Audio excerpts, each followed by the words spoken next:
We're going to talk about diagonalization. Let me leave you here with something. Recall, B is similar to A. Yeah, there it is. And invertible matrix A such that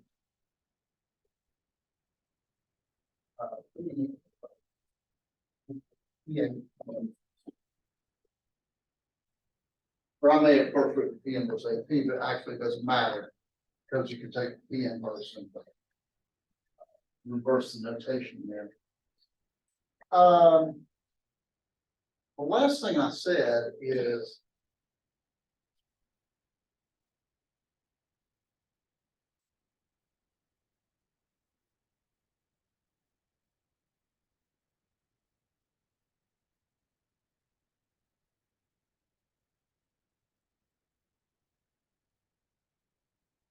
these two matrices actually have the same characteristic polynomial, don't they? It's 2 minus x1 squared, but they're not similar. One way to see this is if I have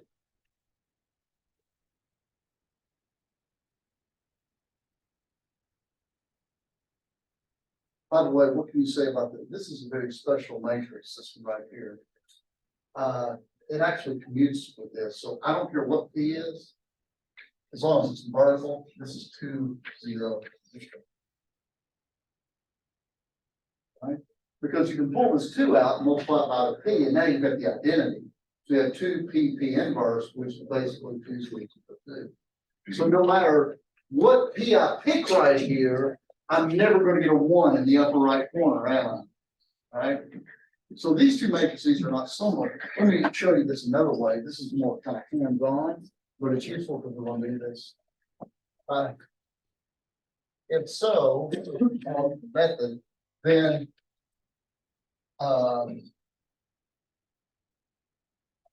BP equals PA. Inverted. You all see how it got? Yes.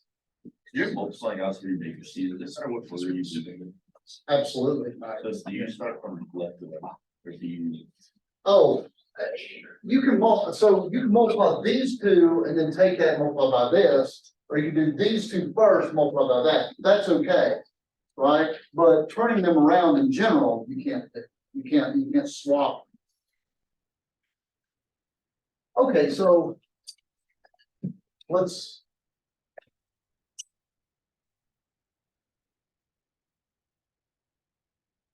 Now suppose BP equals PA.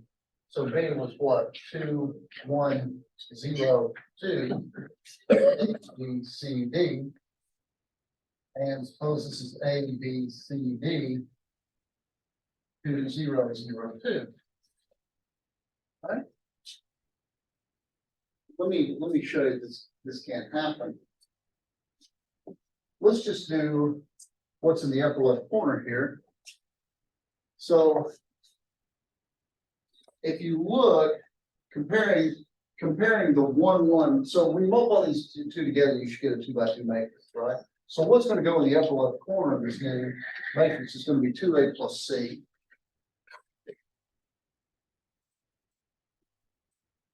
And what's going to go in the upper left corner of the other matrix is going to be 2A, right? So what does this tell you about C? Okay. So C is 0.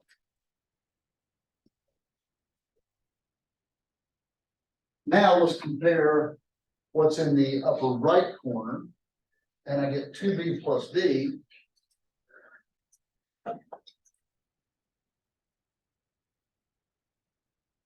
Is equal to 2B.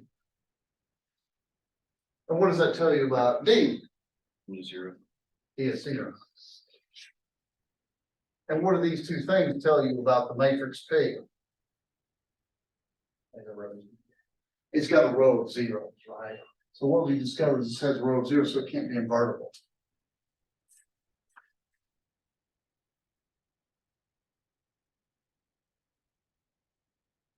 So you can't find an invertible matrix that makes this work out, right? Now I'm gonna up the ante. Similarity, matrices that are similar are important, and we're gonna see this as a recurring theme. But I'm gonna talk about matrices that are diagonalizable. So let me give you an example here.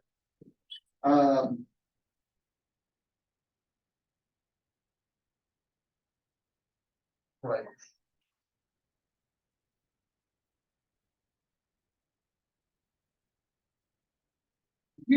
Computing powers of matrices is often very important in application. Anybody want to try to beat me on this? Anybody want to do the power of that? Yeah. You're already quitting on me. That's probably a smart move, right? This stinks. But I know something about this matrix. This matrix is actually similar to a diagonal matrix. In fact, I'll give you actually what this is.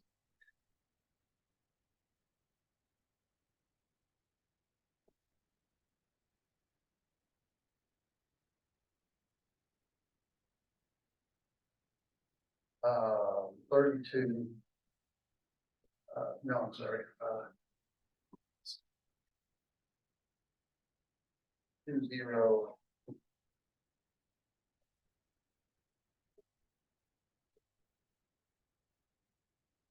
And where the inverse is. 4 minus 1 minus 1 minus 3.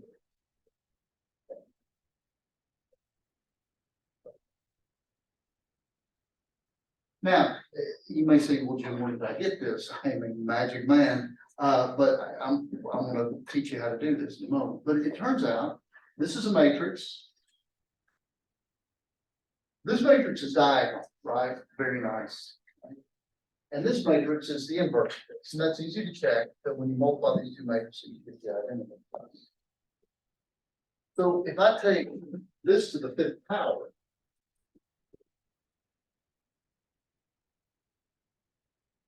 so if I'm going to call this, A. A to the 5th power is P D P inverse, P D P inverse, P D P inverse. Oh, will it ever stop? Well,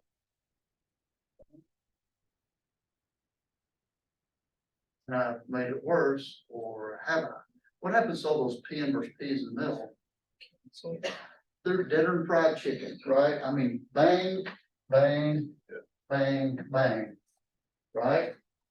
And so I've got something much more compact in the middle.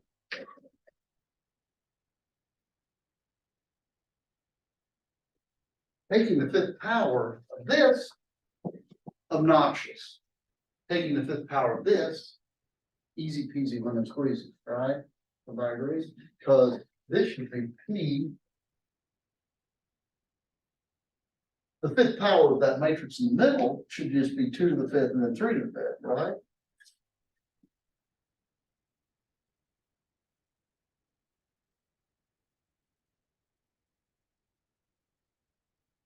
So instead of doing 5 multiplications, I only have to do 3. And the middle one makes things easy, right? And all I have to do is change this from 5 to say 50. And it's way more dramatic how much easier it is. Let's finish this off. This is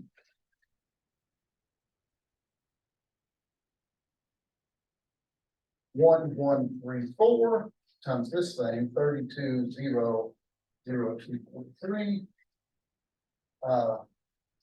4 minus 1 minus 3, 1. Which equals, let's see, 32, 240. I'm gonna run out of space here, so I'll do it over here. It'd be 32, 243.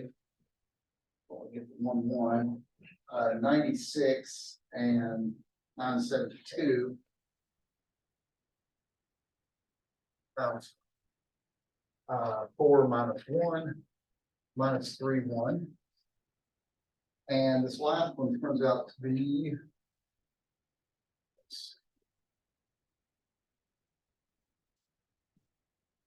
minus 6.1. Yeah. 211 minus 25, 77, 876. And given the size of those numbers, this was really the only hard multiplication that you had to do. Given the size of these numbers, not only is this going to take you longer doing this because you've got much more complicated numbers, I guarantee you that it's much easier to make some sort of little error doing this than doing it this way, right?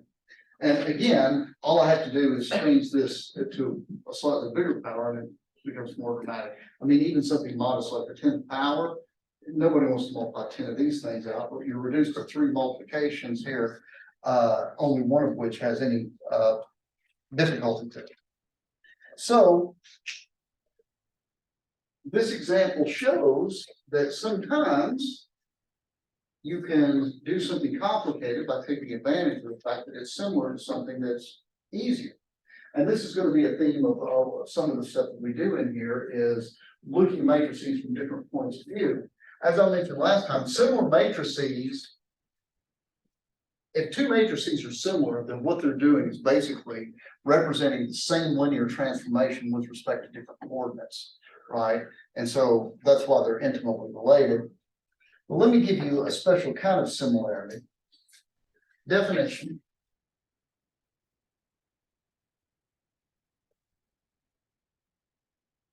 It's diagonalizable.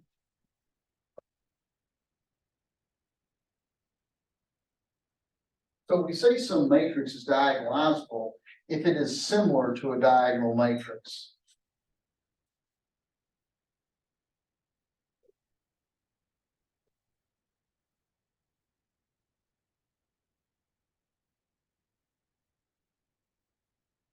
And let me recall for you a diagonal matrix.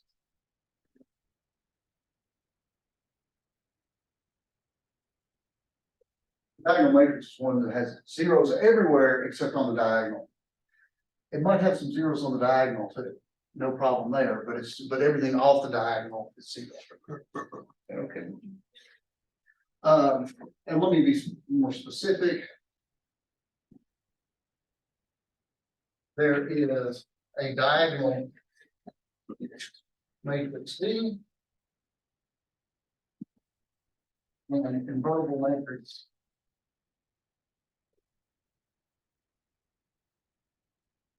D, such that A equals P, D, unit.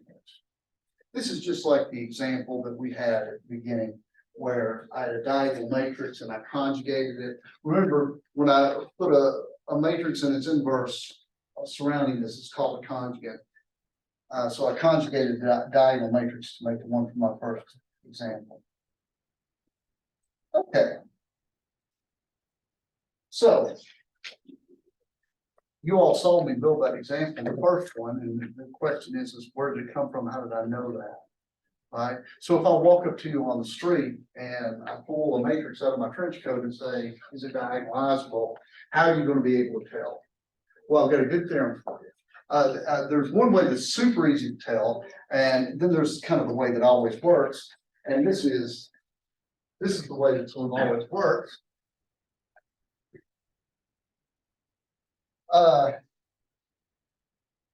Theorem.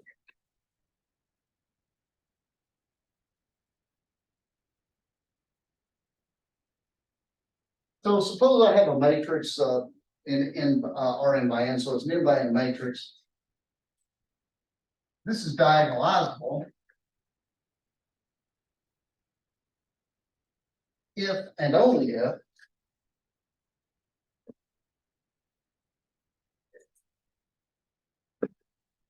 A has exactly n linearly independent eigenvectors.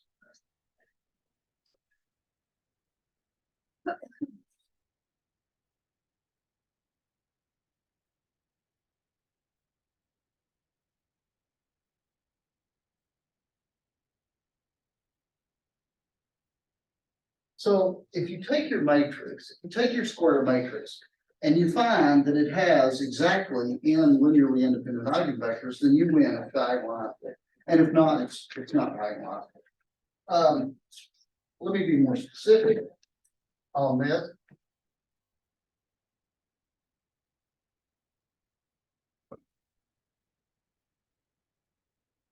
And in fact, in this more specifically statement is the seeds to how you actually figure out what you need to figure out.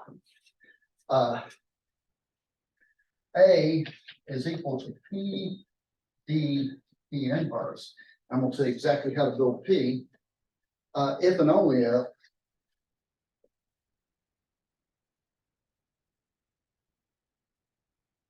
columns P are the linearly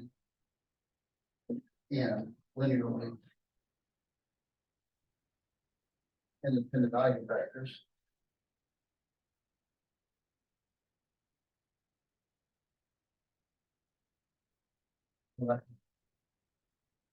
And D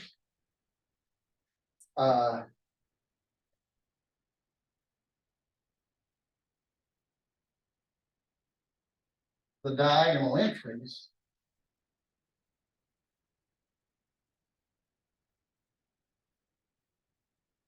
of B are the respective eigenvalues.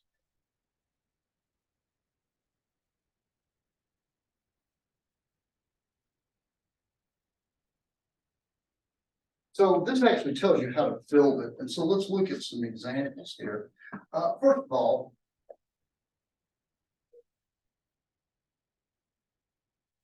let me go back to, I'm going to go back to a couple of examples here.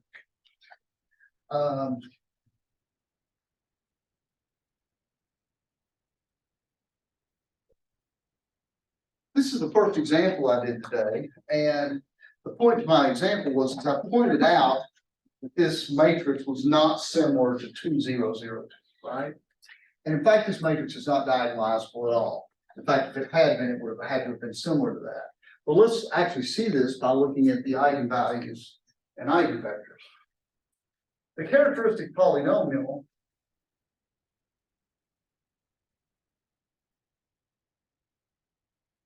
remember, what you do is subtract x from the diagonal elements and take the determinant, right? This is 2 minus x. 1. Agree? So what do I get? I get only one eigenvalue, but it's got multiplicity 2, right?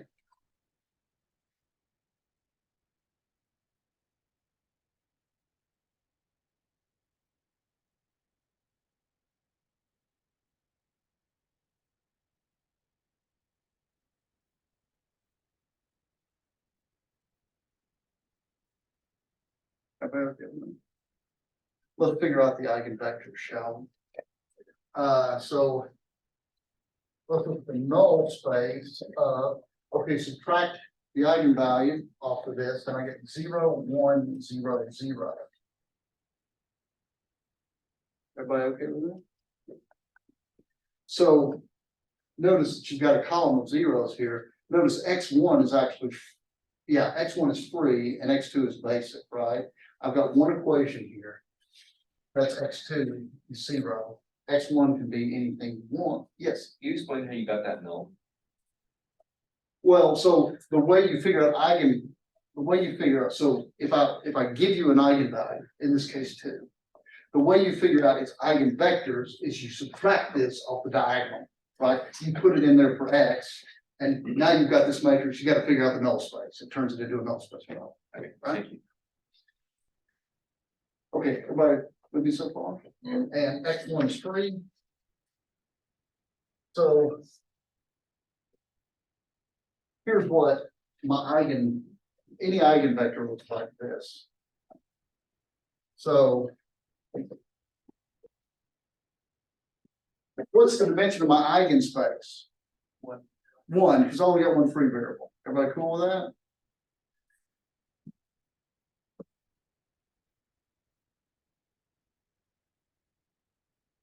I've only got one eigenvector, only one linearly independent eigenvector, namely 1, 0. Right? This matrix is not diagonalizable by that theorem because that's a 2 by 2 matrix. I would have had to have two linearly independent eigenvectors, right? So this one can't do it. But how about one that I know that I can do?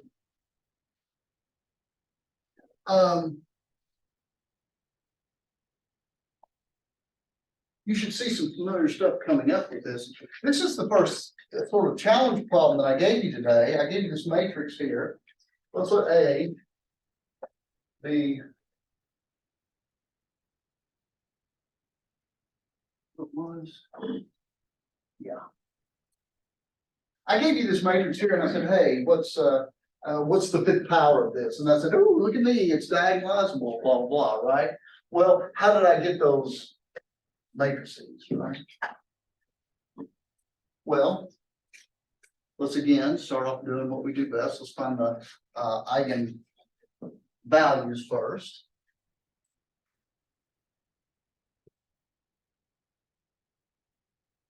And let's kind of troll this out here.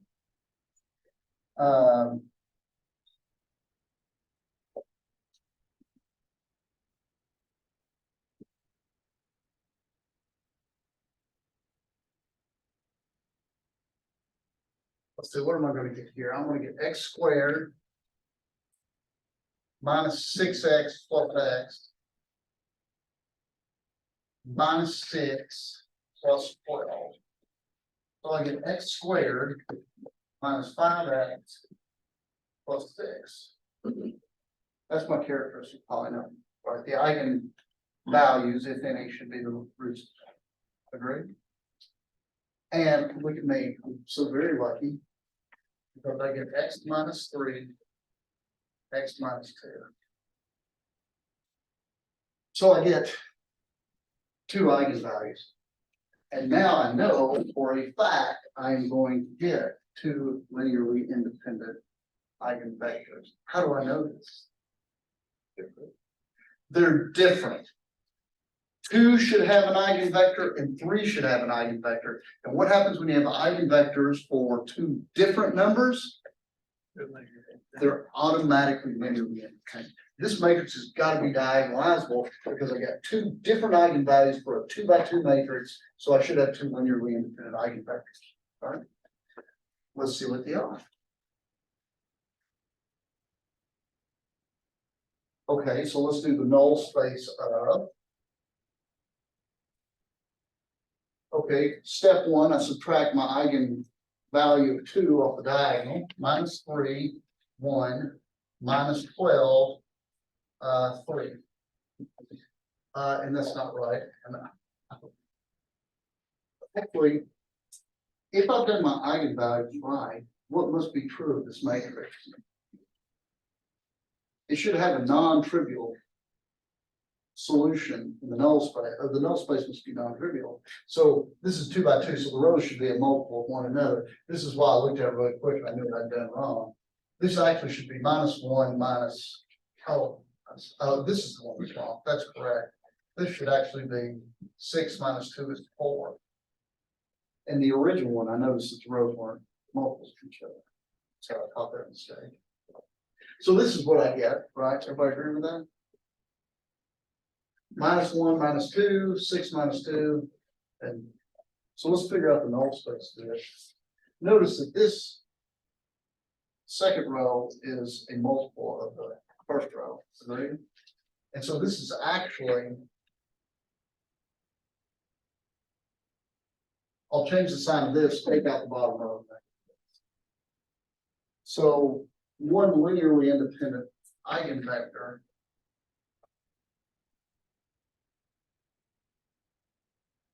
But let in -1, whereas 3, -1/3. Oh, thank you, thank you. Yes, that should be a -1. So my linearly independent eigenvector could be 1, 3 should work. Notice this is in the null space because notice this equation gives me 3x1 is equal to x2. So 3 times this equals the bottom. Lambda equals 2, or I'm sorry, lambda equals 3. Let's look at the null space of. Subtract 3 from this and I get -4. Subtract 3 from this and I get 3. Notice that the top row is 3 times the bottom row.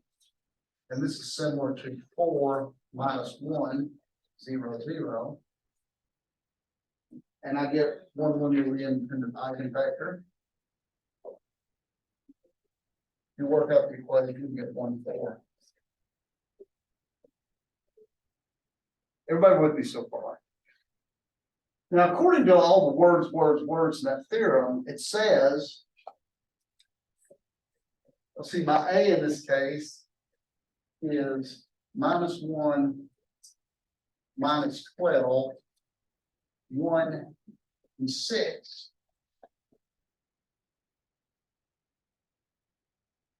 It says I should be able to build P by slamming these eigenvectors in here. There we go. Right? And to build the appropriate diagonal matrix,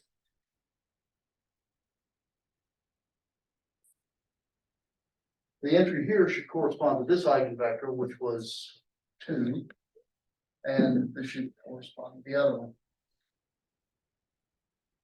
Everybody okay with that? Yes. How do you know which order to put this? That's a great question. It doesn't matter. Because if I flip the order of these, I would have flipped the order of these. Right. Yeah, it doesn't matter as long as you're consistent with it. And sometimes you might get 2 linearly independent eigenvectors for the same eigenvalue. It doesn't matter. And in fact, one of the things that's true is, by the way, any vector that's a multiple of this is also an eigenvector, right? And this one's also an eigenvector for 3 if it's a multiple of this as well. So there's not going to be a unique answer to this. But if I change this, it'll change the inverse and it should all come out in the wash. So if the multiplications all work out, you're good to go. For this particular one, P inverse should be -4.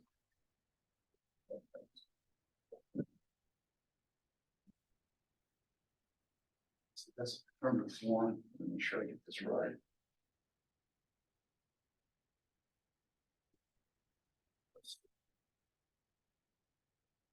Yeah, let's look at that right. And notice that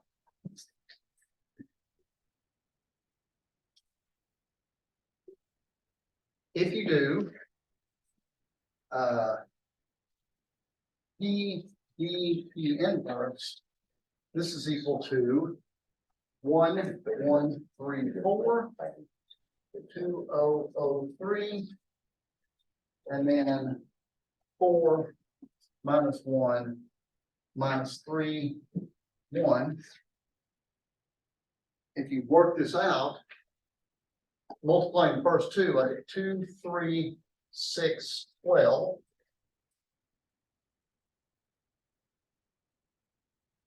Don't I do. And then this next multiplication comes to 8 minus 9 minus 2 and 3, 24 minus 36, and minus 6, 12. How about that? Okay, so I got back to my original matrix. Can you explain again how you got the eigenvectors of 1, 3, and 1, 4? Well, so for example, the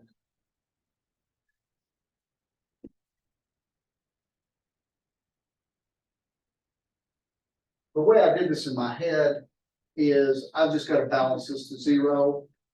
1 times 3 plus 3 times -1 is 0, and then I'm good to go. right?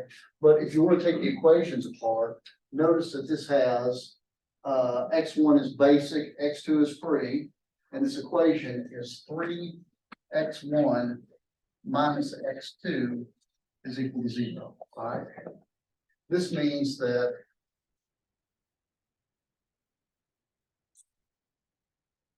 so your eigenvector should look like this.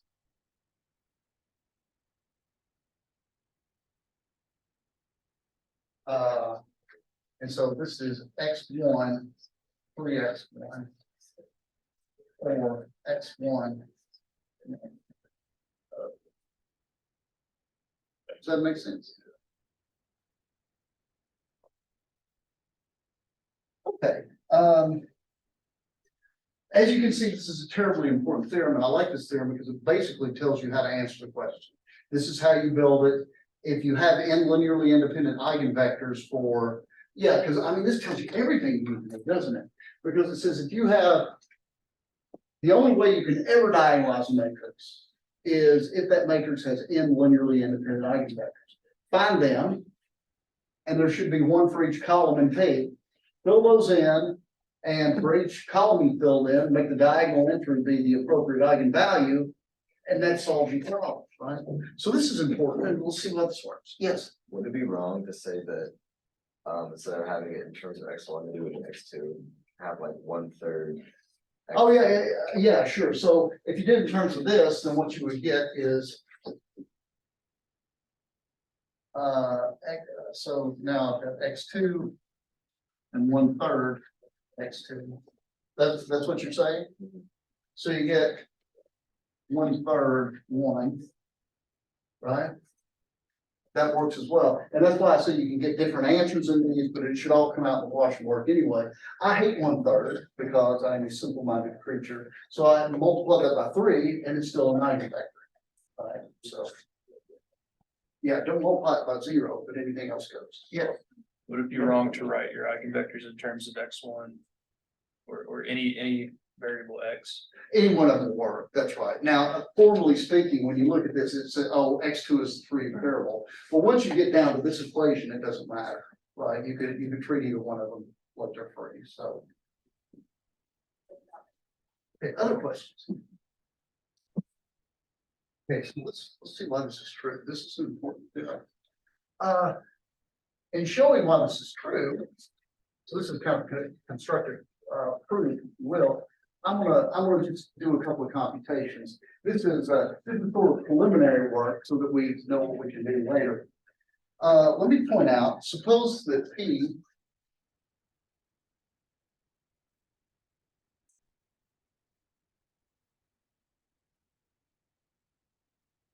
I'm not even assuming that P is invertible at this point. Let's just assume that I've got a matrix. And of course, all my matrices here are n by n. So I've got each one of those columns are in Rn and there's n of them. And let's let D equal lambda 1, lambda 2, lambda n, and all zeros everywhere else. So P is just any n by n matrix at this point, and D is this. Let me do some kind of computational observations here. The first is, if I multiply A by D, so A is an n by n matrix, this is the matrix A, D1, A, D2, all the way up to A, D.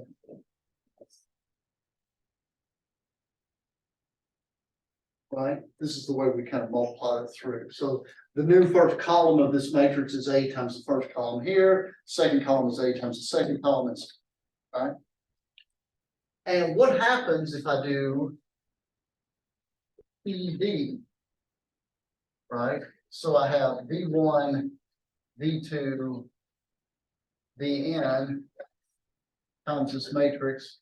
Lambda 1, 0, 0, 0, 0, lambda 2, 0, 0, 0, lambda 3, 0.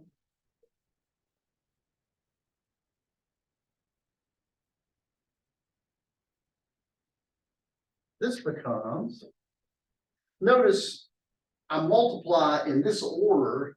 So first row of this, second row of this, so what does the first column of this look like? It looks like lambda one times the first column here. The second column looks like lambda two times the second column here. Finally, the last column looks like lambda n times the last column. Everybody okay with that? So this is just for later convenience, right? I haven't really got the ball over yet. But that's what these matrices look like when you multiply, say, P times this diagonal matrix and A times P in the other order here. So let's justify this theorem here. So if P is invertible and A is equal to P D P n. So let's suppose that A is invertible and suppose that you got this. Then if I multiply on the right by P, I get AP equals PD. Everybody agree with me? That means these two matrices are the same, right? So what does it mean for AP and PD to be the same?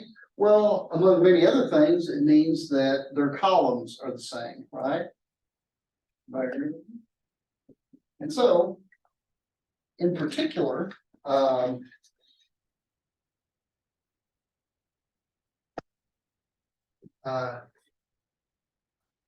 so columns of AP and PD are same.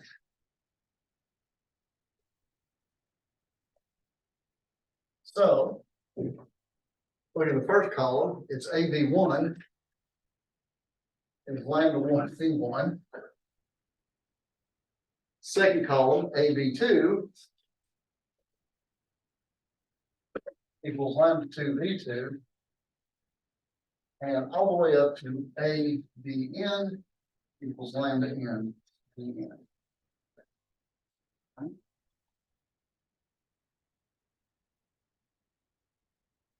And no VI is zero vector. By the way, why is that?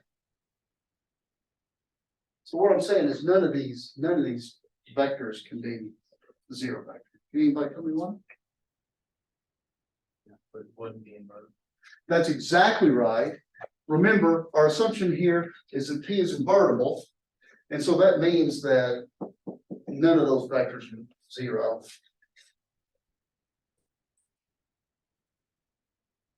So in particular, each lambda I is eigenvalue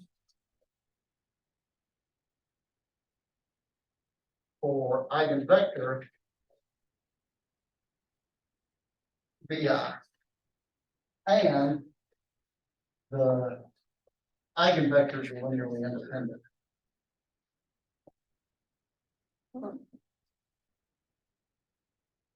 And why are they linearly independent? Because I know these are now all the eigenvectors, and I know that the matrix P is invertible, right? And so the eigenvectors have to be linearly independent. So what we've shown is if A is similar to a diagonal matrix, then the columns of P are the eigenvectors, and they're all invertible. So P, and so the matrix P is invertible here. So let's finish this off.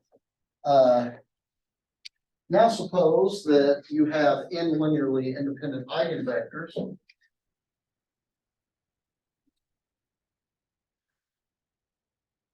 Now suppose A has n linearly independent eigenvectors.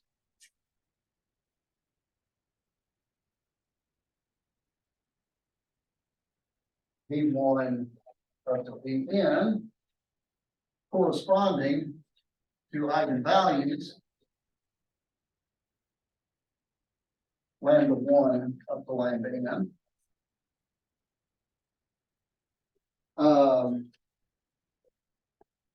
So.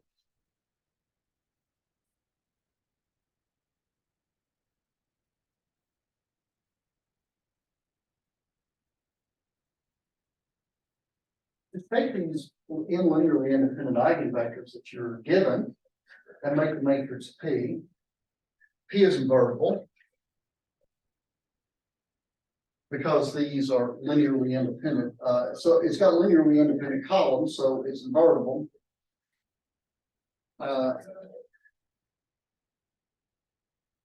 And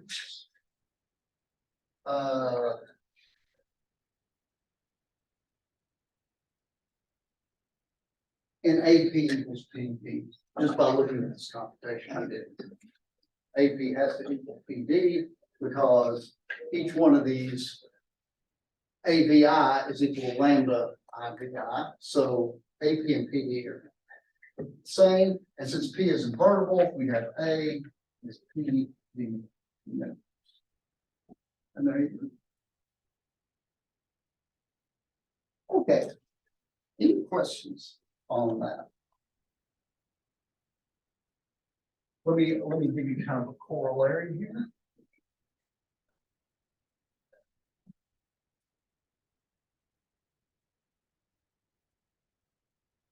If A is in R n by n,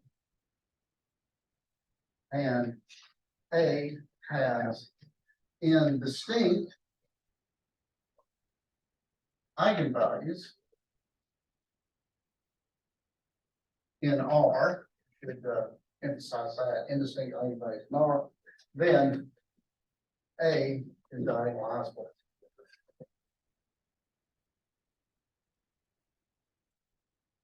Because if you have n distinct eigenvalues all in R, then we already know from the theorem we had last time that those indistinct eigenvalues will give you n linearly independent eigenvectors, and there you go. So anytime you get, if you've got a 5 by 5 matrix and you get 5 different real eigenvalues, then it's diagonalizable. Okay. Let's do one more example of this.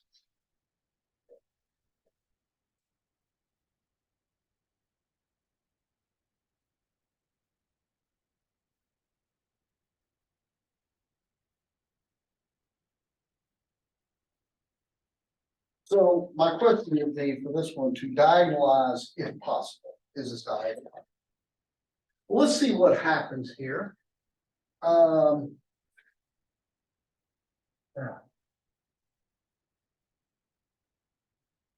Let's try to find the eigenvalue first.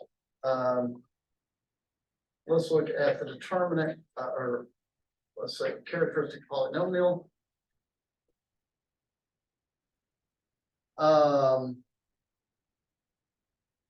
Yeah, I guess I'll just let the bullet go across the top. This is 4 minus x times x squared minus 4x plus 3 minus 0 minus 3.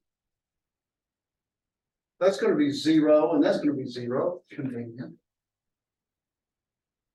Minus 2 times 0 minus, so that's going to be x.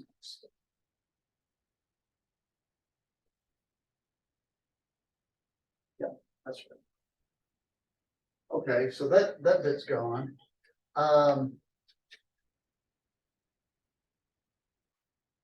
Yeah, this looks like a mess, but does anybody see how to factor this? This one actually factors. Anybody see how to do it?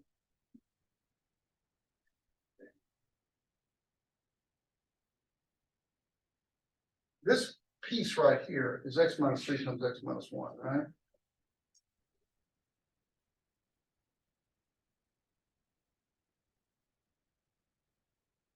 And the reason I bothered to do this is notice I've now got a common factor of x minus 3 that I can pull out, which makes my life a little bit easier. This leaves me with 4 minus x times x minus 1 minus 2. So this is x minus 3 times minus x squared plus 5x minus 6. And it turns out this is minus x minus 3 squared, x minus minus. Everybody okay with it?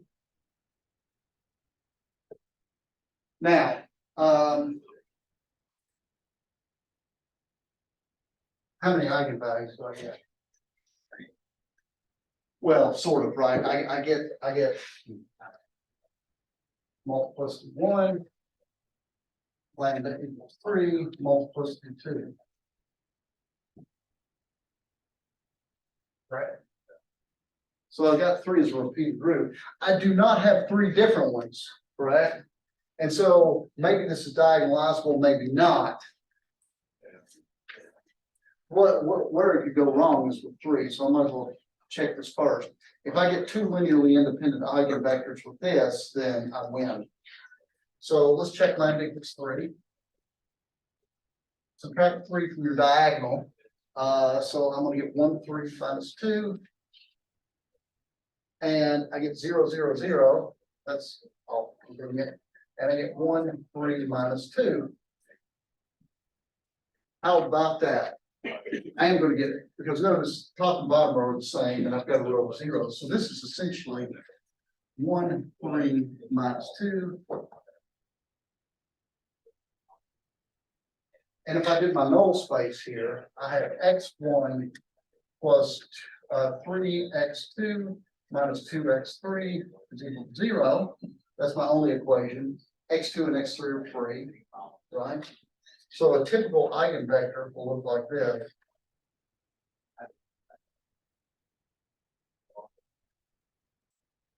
So I'm going to get x2 times minus 3, 1, 0. And I'm going to get x3 times 2, 0, 1.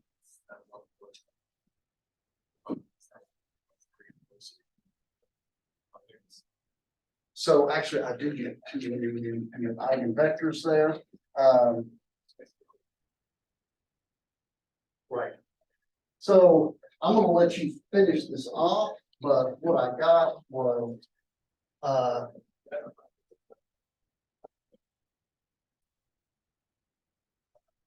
lambda equals 2. Well, I'll just so see if you can finish this and get the inverse. I'm going to give you guys one more theorem in this last little bit, and that is, and this is actually nothing new. You can kind of like put this together. Suppose A is R in by M. So we got a square matrix with distinct eigenvalues. Lambda 1, lambda 2, up to lambda. And of course, K has to be less than or equal to N.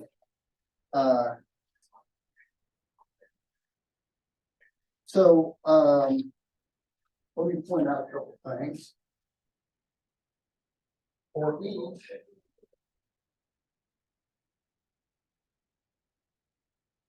the eigenvalue or eigenspace corresponding to lambda I.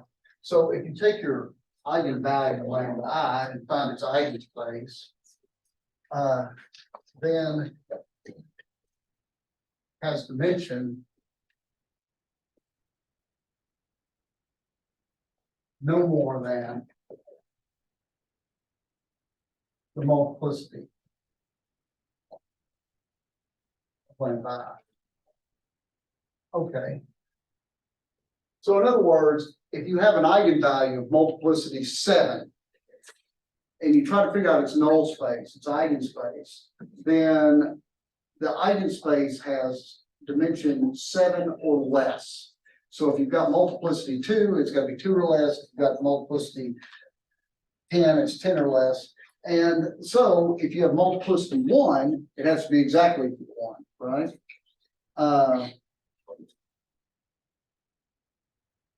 So when is A diagonalizable? A is diagonalizable.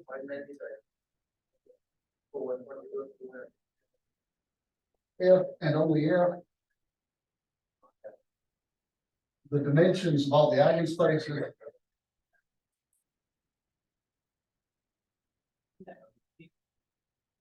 add up to n. That is the size of the matrix. Or the size of the matrix. And when does this happen? This happens if and only if the characteristic polynomial factors in the linear. This happens if and only if the characteristic polynomial factors into linear factors. And by the way, this includes the powers of linear, like x cubed times x minus 1 squared, that's into linear factors. And multiplicity of each eigenvalue equals dimension of its eigenspace.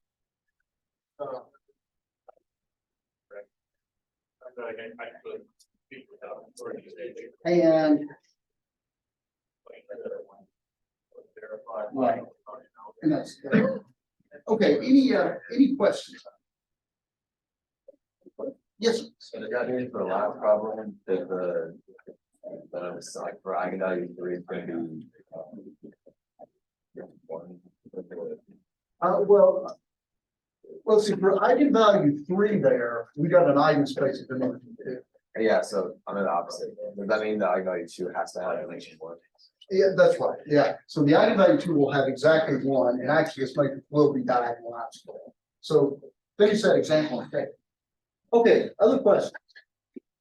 All right, don't forget you got a quiz due at 8 o'clock tonight. Come to the math club if you can. Other than that, y'all have a good week.